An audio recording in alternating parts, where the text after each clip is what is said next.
Hey guys, this is Monday, April 27th. We're on Chapter 10, Section 7, page 301, talking about credit cards today. Now, I know you guys already know how to use a credit card. You've probably already used one, whether it was your parents or you may own one yourself. Nevertheless, I'd like to talk for just a moment, a little in depth about how they work. That may seem trivial, but when you begin to understand how credit cards work, you can make them work for you instead of being kind of in bondage to them. So we're on page 301. They have your reading for today.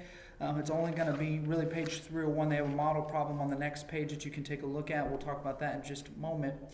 But the explanation we find here at the bottom left-hand corner of the page, talking a little bit about how they work. So pick up second paragraph, beginning at the bottom left-hand corner of the page. The credit card holder presents the card at the time of the sale and receives the merchandise. The store then bills the credit card company and receives payment from them. The credit card company then bills the card holder. If the bill is paid in full each month, there's usually no interest charge. This free use of money does not apply to cash advances, special checks, and bank overdrafts covered by a credit card.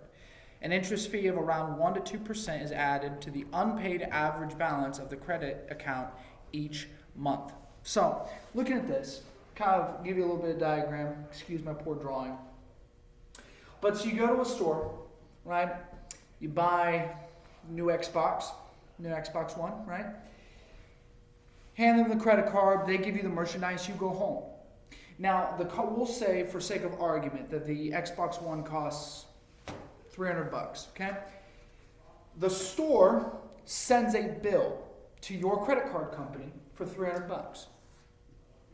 The credit card company pays that bill, so the store got their money. Now, the credit card company sends the bill of $300 to you.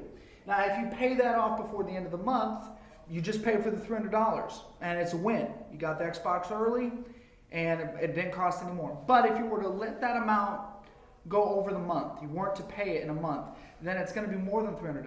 It's going to be $300 plus the interest that the credit card company charges you.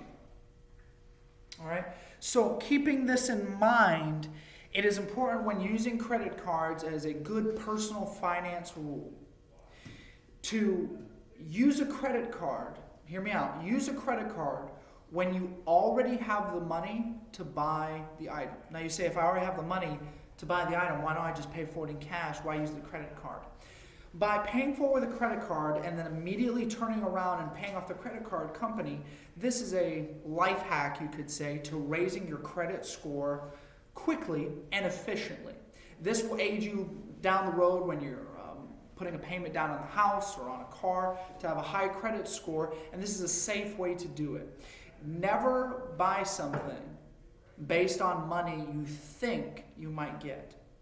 You know, the age-old, Disney theme, in the real-life movies, some dude takes his credit card and buys all this stuff because he thinks he's going to get a big Christmas bonus, and then he doesn't get the bonus, and now he's in all this kinds of debt. As humorous as that is, it happens more often than you think. So plan, don't assume. All right. With that, go ahead and turn the page. Talk about the model problem real quick. You're going to be doing numbers 1 through 14 today. Numbers 1 through 14. They give you model problem number 1. Nola Rogers had an unpaid balance of $140 on her credit card account plus $63.80 in new charges for the month. She is charged an interest rate of 1.5% on the unpaid balance. How much is her total credit card bill? So the interest is not on the total amount. It's only on the $140 because that's the unpaid from last month. So first you're going to find 1.5% of 140 and then add that to 140, and that gives you the sum for the previous month.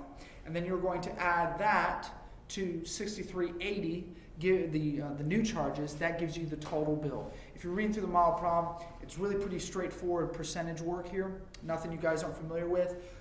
So go ahead and begin your work. If you have any questions, be sure to contact me on the LMS on RenWeb, or you can shoot me an email at David Gall at lcspatriots.com. Have a good day, guys.